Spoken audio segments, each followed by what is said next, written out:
Facebook parent Meta threatening to remove all news from its site if Congress passes a law allowing news organizations to bargain with tech companies for compensation. That's right, negotiate. Meta furiously adding, quote, put simply, the government creating a cartel-like entity which requires one private company to subsidize other private entities is a terrible precedent for all American businesses, they write. Fox and Friends weekend co-host and deep thinker Will Cain is here to put it all in perspective. Will, how significant is this?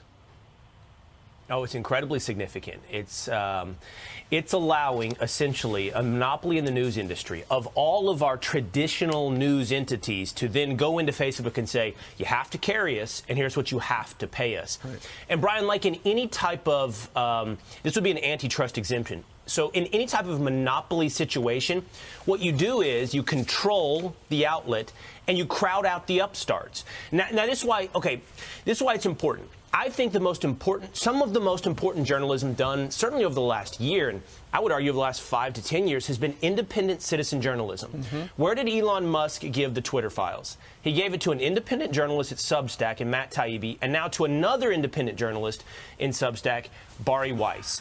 If you allow the New York Times and the Washington Post and the LA Times and CNN to all dictate who gets exposure and at what price, they have now control over the how loud the voices can be. Mm-hmm. They can be the loudest voices. They can choose, and nobody's been more censorious. No one's chosen to embrace censorship more than media companies in the last year or two. Mm-hmm. We know that. They've actually loved it.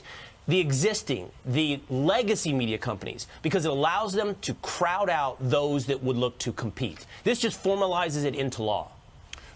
You said all of us, anybody that creates content, right? And the distributor, Facebook. And look, I'm not here to defend Facebook or even their business model, but I understand that the relationship is a voluntary one. We put our content on their platforms because we want exposure to their audience.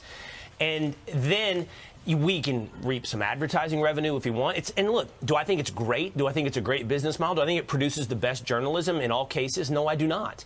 But I don't think the answer to that, you know how long Congress has wanted to control the media? How often have the Democratic Party tried to pass the fairness doctrine, so that they could control the evening out of left and right voices on talk radio?